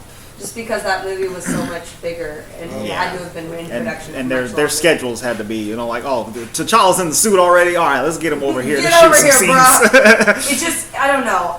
Everything about him in this movie was just like, It's like lackluster. yes, Yeah. very much so. And that's, I think, why I feel like performance-wise, some of these characters were just thrown on screen to have said they were in the movie, Yeah. and that's bothersome to me. Like, if Shuri wasn't using super cool technology, I would agree. I would say the same thing about her character. Right, yeah. But she had some cool stuff. Sure, gets cool doing. stuff to do. She gets to school everybody, basically. Yes. She's like, why didn't you just set up Vision's brain this way instead of the dumb way you did it? They're like, I don't know, because we're dumb. Pretty much. Banner literally was like, because we didn't think of it. like that. Oops. Sorry, 16-year-old. I just got a regular big brain. I don't have a Wakandan big brain. I don't know. So good. So good. So they're preparing for war because they know that Thanos is sending his army Yep. to them to get the Mind Stone before Thanos shows up. So they're arming the perimeters. They're doing all the good stuff. They got a big old dome. Bucky's there. He's Yes. got a new arm. He's got a new arm. And a new attitude. And a new attitude. He's all smiley. He's actually in a good mood. Yeah. He has a cool gun. He And looks a lot thinner. he does look like- thinner. Like he's I not know. so yoked. Yeah, he's not Right. yoked I mean, at all. his arm is still yoked, but the rest of him is like One yoked arm. Yeah, he's been on the diet of Wakandan vegetation or whatever he's eating He's out there. been eating the border tribe Yeah, rhinos because they didn't show up. He's been That's trying to what it was. relax. I assumed that when he was all Winter Soldier, they were like pumping him full of steroids and stuff. I don't know what they were doing. Protein. Yeah, He was drinking protein shakes every day. 12 And- dozen eggs. Hair on his chest. It's funny because in the midst, this is where I think in the movie where in the theater itself, I literally wanted to start punching myself in the head because we were going back and forth between so many scenes. I was having a hard Yeah. time. But in the meantime, we've gone back and forth like 3 times to Thor and Rocket on Nidavellir, whatever the heck it's called. And this is my other least favorite part, is the that they cast to play the giant dwarf. Peter Dinklage. I don't have a problem with him, but it bothers me that they made him a giant dwarf. That is He's just... a dwarf who is also giant. And they didn't really explain, are the rest of the dwarves like that as well, or is he just like the special dwarf? It's That- really just to be big? bothersome that he also says that Thanos killed all 300 of them because there were 300 on the star He or didn't on the let thing. half of them. Is it because they were going to build more weapons? And, I need context. Like, is Thanos dwarfist? He's like, you're just a bunch of big old dwarves. I'm gonna kill all you. So, I don't know. Yeah. But, anywho, so they're going back and forth because they want to have the Stormbreaker, Stormbreaker. the Thanos killing kind of weapon, Yes. and they need to be able to light the forge, but the forge can't be lit because the star Star's dead. is dead. The iris that focused the star's dying energy has been closed, and so they have to come up with all these cool ways to try to open it. Yeah, it's some pretty cool ways to do it, honestly. And honestly- I agree that this is a pretty weak part of the movie. Yes. But I do like that Thor is just whipping a spaceship around and letting it carry him away like and it's that's, big old I Mjolnir. think that's what bothers me about it is that some of Thor's coolest moments are in this scene that drives me nuts. Yeah. Like the scene is sucky. Like the whole idea, but like his strength. Because Luis and I were like, dude, he's in space where he's standing out there. He's literally using his own strength to move things where there's no gravity. Even though, like Luis was saying, like maybe the rings have their own gravitational pull, but he's Possibly. able to like whip this spaceship around Yeah. and like use his strength to move these rings and then open the iris around a dying star. Like Thor is legit. He restarts it. Thor is the coolest. It's like when you're trying to start up a lawnmower and you kind of can't get it using the pulley thingy, and you kind of gotta like ask your dad, "Hey, Dad, can you come? Can you Yeah. come start this lawnmower Yeah. for me?" Yeah. And then he does it in just one rip. I haven't cut the grass since I was 12, but but he just does it in one Andre's rip. done this motion 75 times and I just watched him like bulk up one arm. Yeah. So It's so good. It's so good. But I'm just gonna say, once Thor gets his mojo back, man, woo! oh yeah, that's when it gets awesome. Yeah, exactly. But like double. almost. That thing's awesome, man. Yeah. On one side it's Stormbreaker's like cool. literally a hammer, on the other side it's the axe. It's one side's axe, one side's a hammer, and the handle is a His tree arm. Groot's arm. Yeah. Let's just finish talking about that so we can like finish up that scene because I don't want to think about it anymore. So he opens the iris of this dying star and he falls back to where he literally falls through space to like the platform which Rocket and all of them are on, and he's gonna die if he doesn't get like the hammer in his Doesn't hand get to some recharge hammer him. energy.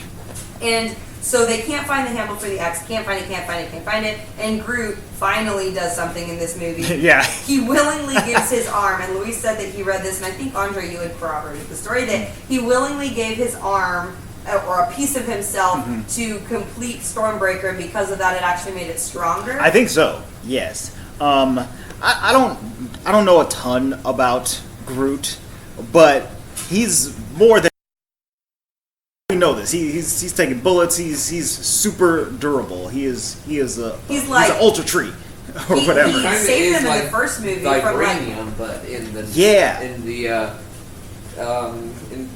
a natural form. yes, in the Yeah. Like an earth form. lively form, Like in life form. his skin, his bark is like it's just like hyper formidable substance that's probably stronger than like anything else on the planet or whatever. And I think that I might have read it like in a little Instagram page, but like because he did it's something about like when a group gives part of himself up willingly, it helps make the almost like difficult to break, difficult to destroy. Well, I mean, that was, in the first movie that he created that, like, wicker, like, ball that they all fell from space and lived. Right. Like, there's lived, you know? And you know what? Thor had made a comment earlier when he was first meeting the Guardians, because he was talking to Groot, and Rocket was like, "You speak Groot?" He's like, "Yeah, they told him it was an elective on Asgard." And it's like, oh, okay, well that's interesting. Then maybe the Asgardians have had some past interactions with the Groot trees peoples. Which is fantastic. And so that's what makes it extra cool, is that Groot willingly gives his arm, chops his arm off with his other arm, and then Thor is able to summon the Stormbreaker, which we did hear Eitri, the dwarf dude, say that theoretically he could summon the Bifrost with it, and we see him summon the Bifrost and literally pull himself, Rocket, and Groot through space and time to make it onto the Wakandan battlefield. Down to Wakanda, just in time. Oh man, and that's an awesome. I'm gonna say right there, like, and literally when we were watching this movie, I told Louise, this moment in the theater and now is the best moment of the movie for me. Yeah. When Thor comes down and you're just like, oh, now it's going down, because he throws Stormbreaker, he'd be killing all of those mothers. Like it's so impressive, because we had just watched Thor Ragnarok and he just got the power of lightning within himself. He didn't need a weapon of any kind, and it was awesome. It was super cool. Crazy cool. He's throwing lightning down, he's beating up dudes, he's doing spin moves and stuff like that. And then in this, it's just like 10 times more awesome. He just has a big old hammer and he's whipping it around. Fantastic. It's so cool. And up until this point, the three children of Thanos and their army of Chitauri war dogs were pretty much just kind of whooping on the Wakandans, and they're doing some damage. Half of the Avengers breaking through the barrier and stuff like that. And they were pretty much about to be like overtaken for sure. Yeah. But until he shows up.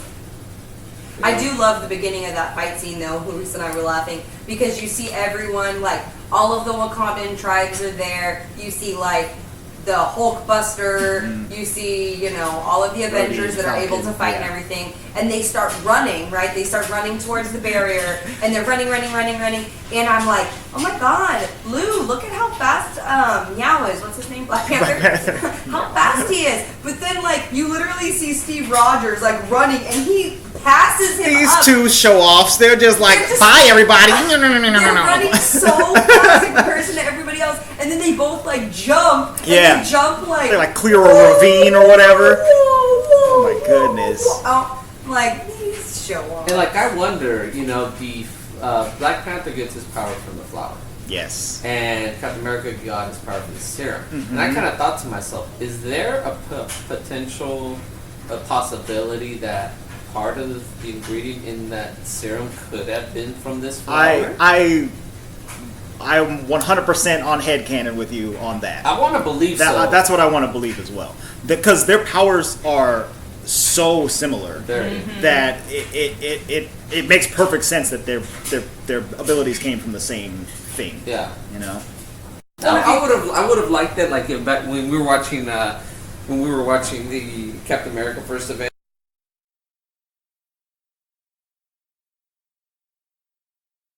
Some heart-shaped herb. They might even be able to do something like that because we do know, like, super spoiler, not that we'll talk about it, but that in the next movie we see, like, the gauntlets being passed. Yeah, like that's maybe true. there will be some type of thing there because as the gauntlet passes, it's not passing to someone with a super serum. That's very true. So maybe we'll he gets a learn little some upgrade. other ways, you know. Yeah. Because like you said, in some ways, I feel like one is a little bit cooler than the other, Mm-hmm. like Black Panther versus Captain America. But what makes like what makes like Black Panther a little bit cooler is like his suit. His suit, yeah. Not exactly. so much like his vibranium abilities, suit right? versus Cap's vibranium shield. right? Like They're like his the same kinetic dude. energy is cooler than Cap, but like put that meow meow on Cap, and then whoa, It's real close, yeah. Make it, I don't want to say completely obvious, but the MCU does kind of highlight that the recipe for the serum was lost yes. with, Yes. the doc, with him because Red Skull tried to recreate it, couldn't do it. In theory, in the comics or in MCU, I think Hulk tries to recreate it, And that's what the whole comes from, but doesn't do And it like right. I think the only other Well, they wouldn't be able to find it because they didn't go. Like no one's been able to go into Wakanda. for the serum though, the only other time that it's like worked successfully is like on Bucky. Bucky has a version of the serum in him. That's whatever his name is. Zola. Computer face, yeah, Zola. Zoloft. Zoloft. Zoloft. Big old sleepy Whatever. head over there. That's what I'm saying. Yeah, so that's the other time it's been reproduced successfully, I suppose. So yeah, so they're running, they're fighting.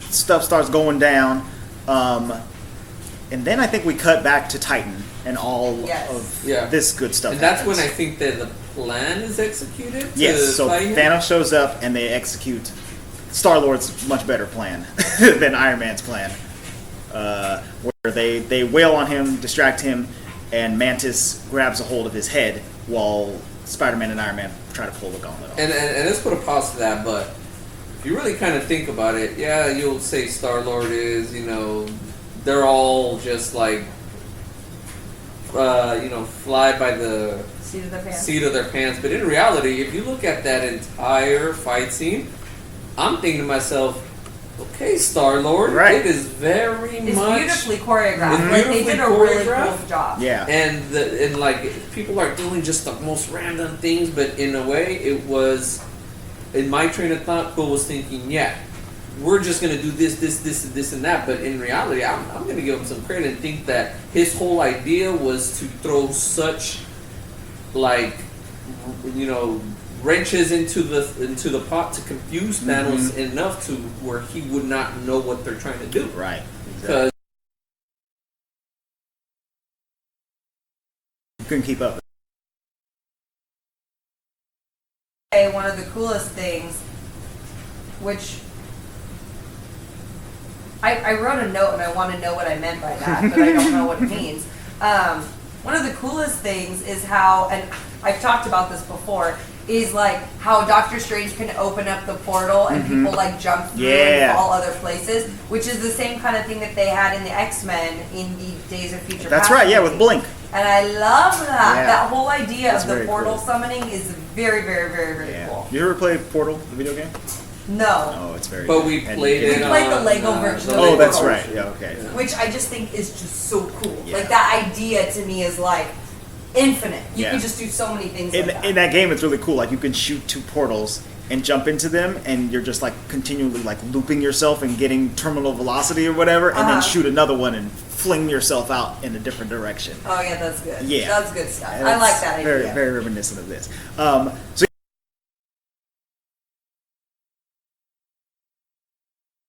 so many arms. Where do you get all those arms from, dude? Chakra arms. Yeah, dude, he's got I the did chakra write- arms. Here's my question though, and this is what I wrote. What does Doctor Strange's fancy magic summoning feel like?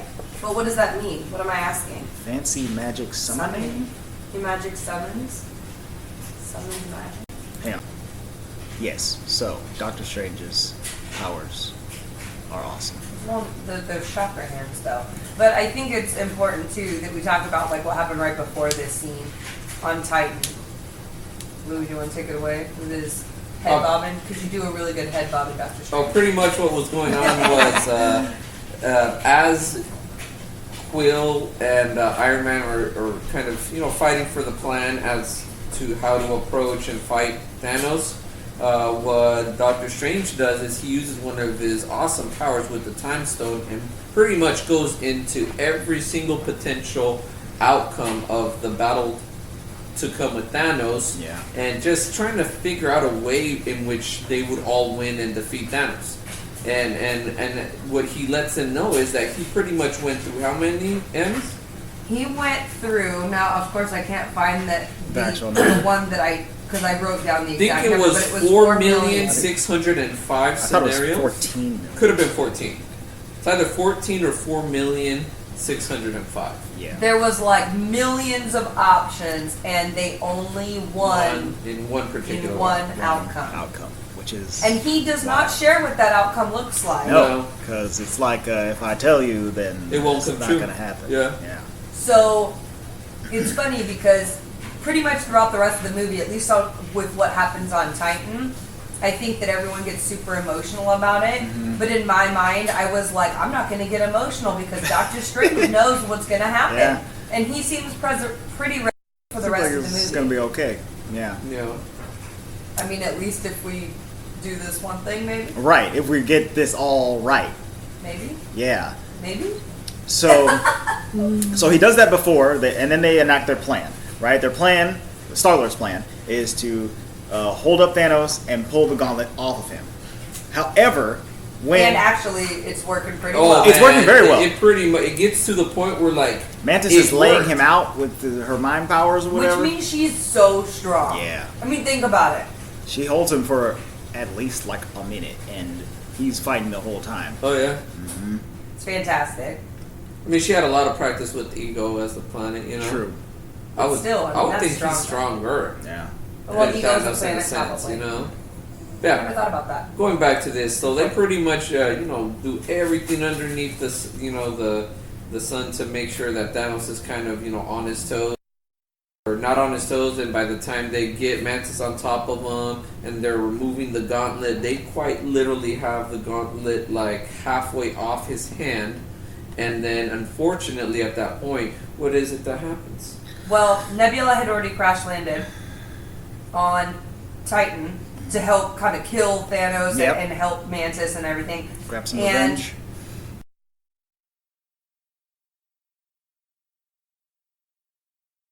Because he went with Gamora to Vormir and he came back without her, but he had the Infinity Stone. So to her, she realizes what has happened, and Quill then too realizes, and he in this end game little moment here doesn't really have a job other than just like, I don't know, poop talking. Like, I Yeah, don't know what his job is basically. in this like end part. So he's sitting there and he's making the connection that either she's gone or he did something to her, and he loses it and starts Wailing on just Thanos. beating the you know what out of him. Which wouldn't be all that bad, except for the fact that he hits Mantis' Yeah, hand, and Mantis' that's hands what are on really his throws head. it all off. And he 'Cause- hits her hands. And because she lets go, and then at that point, Thanos jumps on that little opportunity to push her off, and Take everybody out. literally the gauntlet was. On You his could see fingertips. you It could was see like- his thumb pretty Yeah. much, and it was on his fingertips, and he just kind of like Spidey was closes- working it. Yeah. He closes his Almost had it fingertips and gets it in it out of. This is my problem with that. I'm not sure if he all of a sudden reached with his other hand and put it on all the way through, but he literally is holding it onto it by the tip of barely. his fingertips, and all of a sudden it's already in his hand. I don't know, he's that strong. Space Stone. Just I mean, moved he it might back onto. he might have a lot of grip strength. Hit- That puts it all the way Space back. Ninja Warrior. I don't know. Yeah, But dude. anyways, plan doesn't work, he keeps his gauntlet, and then that's when like the tide shifts in that battle, and he just starts welling on everyone else. Yeah.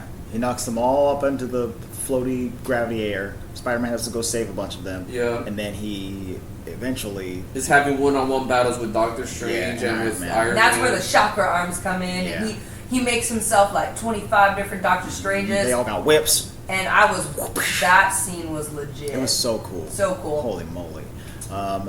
Yeah, and then from there, Thanos gets the upper hand, and then does he stab? And then Doctor Strange gets So he stunned? does stab Tony, I believe. Yes, he does. And at that point, Doctor Strange does something he said he was not going to do. Right. That And that's give up the stone to save The exact Tony's opposite. life. But that makes you think that this is where Luis and I were getting all philosophical. It makes you think then that if the stone hadn't been given up willingly in that moment, that Thanos never would have gotten it. a couple different things. He would have won at the end of every Right. other reality. And he would have gotten that time stone Yeah, he would regardless. have Yes, he gotten would the have time gotten it. stone, just not in that way. Right. But my thought process, and Luis and I kept saying the same thing in different ways, and we weren't like getting through to each other. But my argument is that he would have ended up getting all of them and succeeding with his plan, anyways.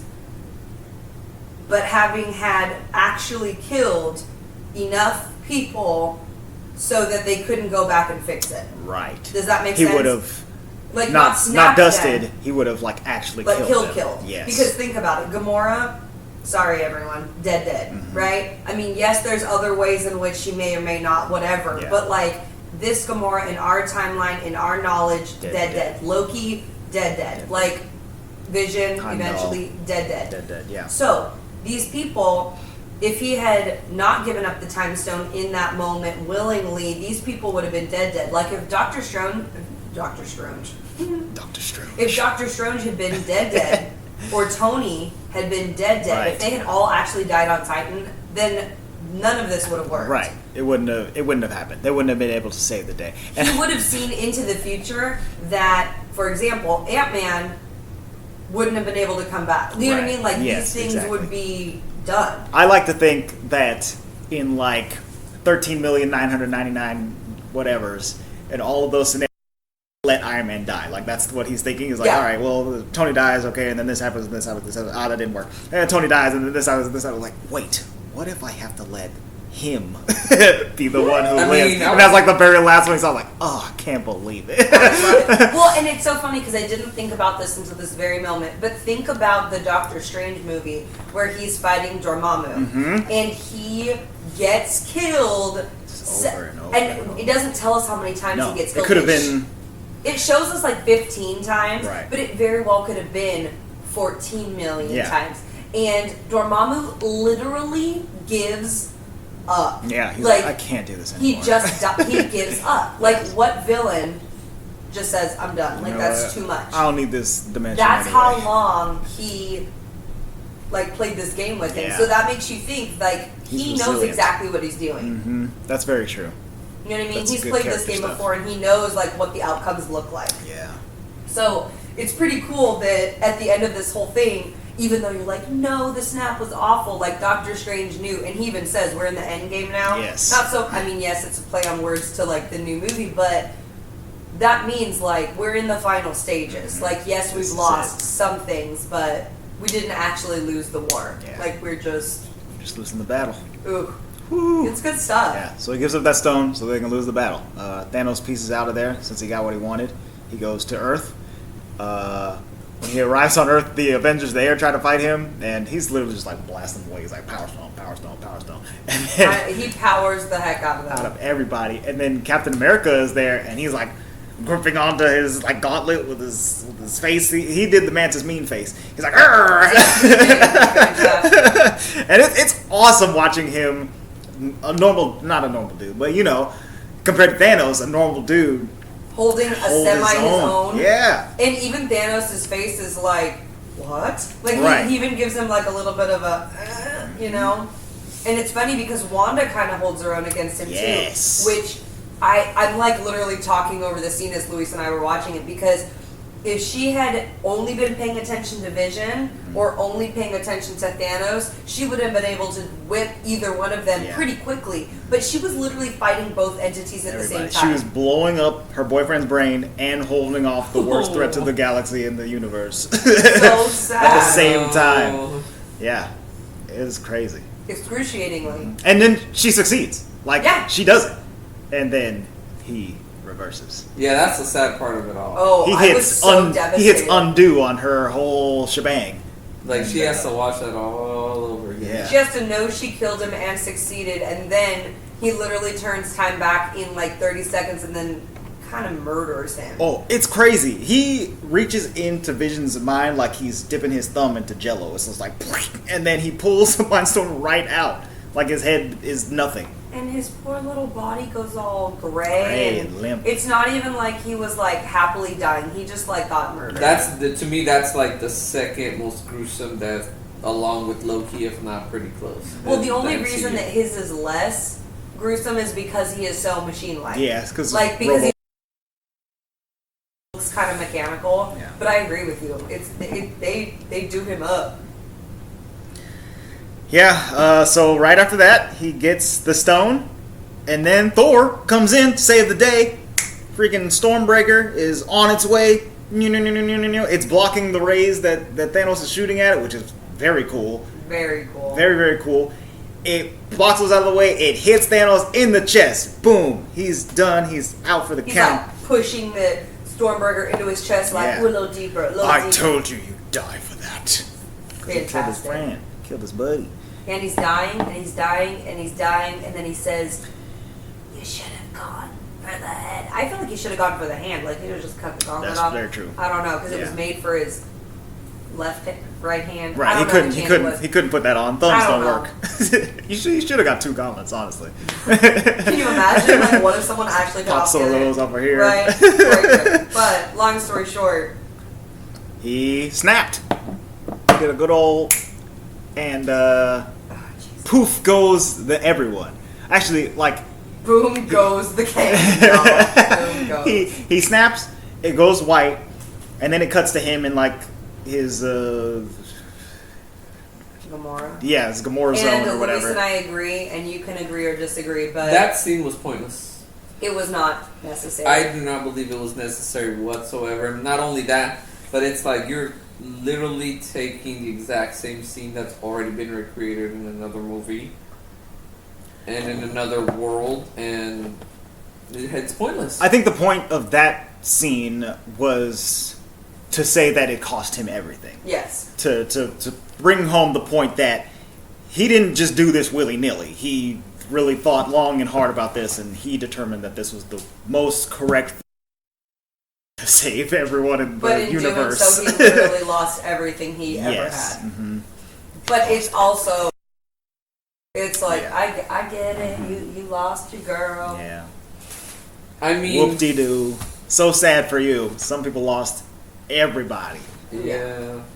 Anywho, Yeah. so he snaps, and the coolest thing about the snap, I think, is that we get to see how some people, I'm gonna say die, even though they dust. I don't know. Yeah. That they dust next to somebody, and so that's how we know that they have been dusted. Mhm, But yeah. other people dust with nobody around them, And it's just like- and now they're just like Just gone. It's very poignant. It's very, like, it really makes you think, because you see like Okoye and Right. Black Panther, and in your mind when you see the two of them, you're like, wow, Okoye, bye girl. Exactly. That's exactly what I was Like- thinking. I was like, oh no, Okoye! Oh! No. When I did, in I the was theater, like- when Black Panther went, I was like, no. I know, I was like, bye girl, I really like you, but Like, I mean, like Bucky going, what is? Well, Bucky's sad because he's like, Sad, Cap? And then he's You know? gone. But like, Groot? I was not Crazy expecting Black Panther to go, and then when Groot goes, it's like, and then Rocket's reaction, that's like, even better, like Mantis, Drax, and then you look at Peter and you're like, Peter can't go He's now, not coming right? back. And then Peter Quill. steady there, Quill.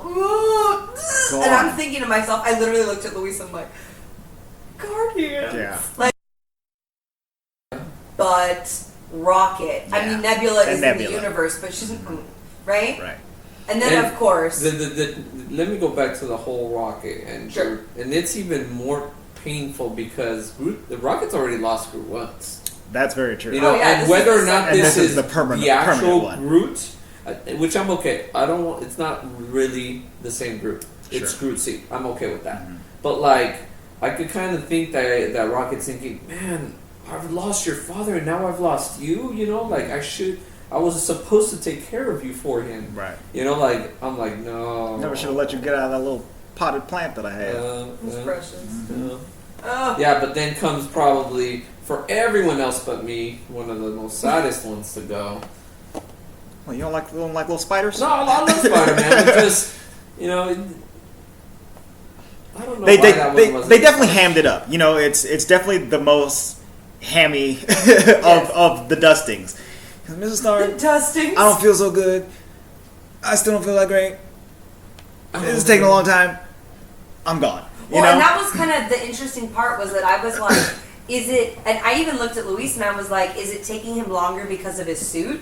Like, I couldn't figure out, like, if there was a reason that it was taking very long, but, like, everyone else just dusted, but I Yeah. think they just hammed it up a little Yeah. bit. But my biggest one was when Doctor Strange went. Because in my mind, I was like, he knows the plan. He has the plan. He is the plan.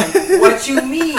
What you mean? And I'm a big Doctor Strange fan. So I was just like, oh no. Like, we can't do it without him. So then my next thing was like, okay, Luis, well Wong is going to be like super pivotal in the next movie. And is he? No. I don't even know if we saw him. Did we see him? I don't even remember. At the very end, yeah. Well, that's nice for 2 seconds. How the way that this movie ends, it leaves you open to 780 possibilities. Right. That's the real power of this movie, is that It leaves you dusted. it sends your brain into the stratosphere on theories and what's going to happen next, and I can't believe that just happened and all of that. And even the end credits, like when Avengers Infinity War pops up in the music, it's playing the theme song, but it's playing it in the most like minor chord. right? The minor chord that you could possibly, and it's like a piano or whatever, and the Avengers Infinity War, and then it dusts, and literally I got the craziest chills just watching these little things. Yeah. They left you on the highest high of a low that you could ever be left. It was gnarly. It was Me and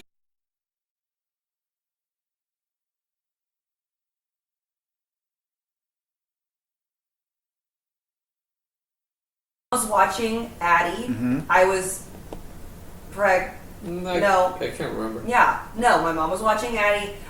We came home and we were sitting here, and my mom was like, "Oh my God, did you love it?" And we just kind of looked at We're each other. just like kind of still like bombarded. Like Yeah. we were, our senses were knocked out for sure. It was good, and my mom was like, "What, did people die?" Yeah. Peter Quill die? This is my mom. Did Gamora die? You're gonna have Yeah, to watch it. actually, you're gonna have to watch it. You're going but to have to watch it. yeah, I think they died.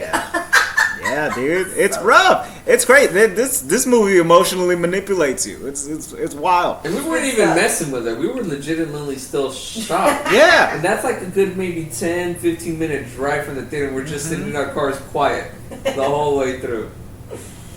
And then after that, it was just months and months of waiting until we got any little bit of Avengers 4, which is what it was called at the time, because we didn't know the title. I was on the edge of my seat for like 8 months. I was like, what is gonna happen next?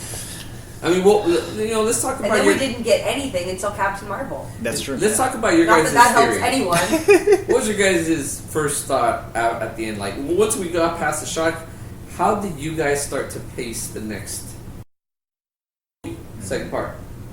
Well, I think we all agree that it had to do something with time, right?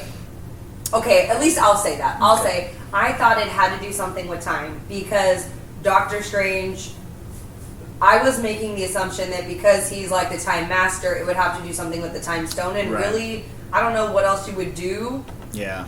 than to reverse stuff, because I'm a firm believer that they wouldn't actually let the people who had been blipped or dusted or whatever stay dusted. But I did believe that the people who died would stay dead, which I'm very happy that they decided to continue. Right. My theory immediately, like as soon as like it was probably like everybody started dusting, I probably thought to myself, no, they got to go back in time. Yeah. There's no other way. But then afterwards, my theory kind of changed a bit. I thought that maybe because that was like the most immense thing that could have actually happened in the universe, maybe after that, kind of like a little Dragon Ball Z type theory, that the stones got re-scattered all over the place. Oh. And my theory, it wasn't as much as time travel, but I thought to myself, if time travel is not going to happen, then my theory that would happen would stones get dispersed everywhere, and the Avengers are all chasing after them. Thanos hears of their plan and is trying to stop them. Right. That was my secondary theory, but really, I only had one theory from the moment dusting started to happen. That was time travel. I knew it had to be time travel of some sort. I just didn't know how they were going to do it without the time stone. Right. That's what I was like. I think I was. I love the way they did it. I think I was thinking, because I'd read the comics a little bit. I hadn't read this actual story. I hadn't read like the Infinity Gauntlet, which is what that story is called. But I knew that people had gotten killed and then they had come back in some way or another. So I think I was thinking that they were going to have to go get the stones, either from Thanos, or if they had like split up again, they would have to get the stones, and then use the stones to reverse what he did. And time stones to do something with the stones. time travel factored in kind of to my theory, but honestly, I was thinking that they were gonna have to like go into the Soul Stone and pull out everybody's souls one by one or something like that. That's and get people out, and maybe go grab one Doctor Strange and have Doctor Strange get the time stone, and weave their way back to having everybody together. But also, whoa. Right. The thing is that every one of my theories is so much to explain. But then what they ended up doing was also so much to explain. Right. So, it's really and it's just funny the quality of because the in writing. some ways they took an easy route by using time. Sure. Which I won't say that that's not easy, because I think it's one of the easier ways to do it, but it also is so convoluted. It's very complicated. Very. And I still need to watch it a couple more times to be like, yeah, I can explain it to you. Right. Because I can't quite explain it right now. It was hefty, But heavy stuff. overall, I will say, we can talk money and stuff, but I will say that I do like this movie, Louise. I do like it. It's just not my favorite. You were dreading watching this movie so badly. Like, you legitimately, if you could not have watched it, you wouldn't have. No, I wouldn't have been able to talk this much. Go ahead, Arnie. Tell us money. No, what I'm saying is, Money, if you yes. had a choice, you would not have watched it. No, that's not true. No, that's so true. She legitimately said, if I didn't have to watch For it, the I wouldn't podcast, watch I it. do many things. Yeah, thank she did For it. Fox in the House. Thank you She so did much. it for the podcast. There you go. Well, this movie had a lot of stuff going on. Okay, its budget was $321 million. Its budget was $320. Some movies don't that make the highest? anywhere near. Is that the highest budgeted movie? It might be up there. I think between this and Endgame, And Endgame. They're like some of the highest budgeted movies of all time. Of all time. Easily. That's insanity. Easily. And speaking of all time, this movie ended up grossing Did we finally beat it? Yes. Oh, no, it was but Endgame. that's We the were other one. waiting, Yes. never But this movie grossed a crazy $2,048,709,917. Just a buttload of money. A veritable buttload. And it made $678 million domestically in America. Jeez Louise. People like this movie. I went and saw it, I think, 4 times in the theater. I think we saw it 3 times. Yeah. And this is at a time when we definitely weren't watching it. No, I think it was twice. I went and watched it with you. Yes. I watched it with Mary Angela, When? listener to the podcast. When? I don't know. Without me? I don't think so. And I saw it with my mom. Again, did you see all these without me? You never saw it with Mary Angela. Yes, I did, because I remember No, I was sitting okay. in the I was thing there. and saying space when space came up, and she's like, "How did you know I was gonna do that?" And I'm like, "Cause I know things." Oh yeah, I remember that one. And then your mom's. Are you sure your mom didn't see it on DVD with us? I don't know. I don't think she. No, she probably did go to the theater. Yeah, for that one. I think I remember you guys. See? Okay, so 3 times, yeah. Well, when I mean, you I when at you least leave me out of the have to- equation, it makes me wonder. I don't know. I do most things with you. Anyhow. Exactly. So I'm like, what? That Interestingly enough, like I genuinely think that this is one of the best Marvel movies, and it's not my favorite just because it's so ensemble-y, but the ensemble is one of the reasons that is the greatest as well. But on Rotten Tomatoes, this movie only has an 85%. Only has an 85%, and it has a 91% audience score. But I don't know. I thought that it would be higher than that. Well, see, that works for me because I'm gonna give it an 8.5. Okay. That makes me happy because I think I'm right with what you said. It's a good movie. I'm not saying like I hate it, I don't like it, but there's just so much going on Yeah. that it kind of hurts my head. Yeah. Like watching it over a span of 2 days or splitting it up made it easier for me to digest because then I could enjoy the things that I wanted to enjoy. I did laugh a lot. I did love the music. I did love the action. Some of the acting was a little funky, Sure. but it just has so much, like they're telling this immense story that it's crazy big. hard to watch all at once. Yeah. Like I'll sit down and watch 2.5 hours of Lord of the Rings, but the story is so streamlined in comparison. Right. Yeah. This is like busting your brains every 5 seconds. It's a lot, and I think that's part of the reason that I love it.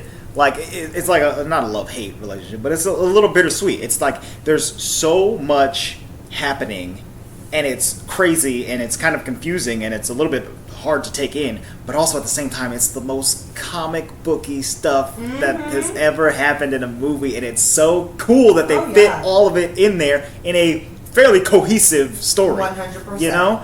100%. It's incredibly impressive. I agree. Good job, Feige and the Russo bros. I definitely agree. Yeah. So with that being said, I think I'm gonna give it a 9. Boom. Lou, what about you, bud? I see your 9, and I raise you a 9 as well. Ooh. I like it. He So called. you're raising mine. It's cool. Raise your profile. That's really good. It's cool. It's cool. It's cool. It's pretty good.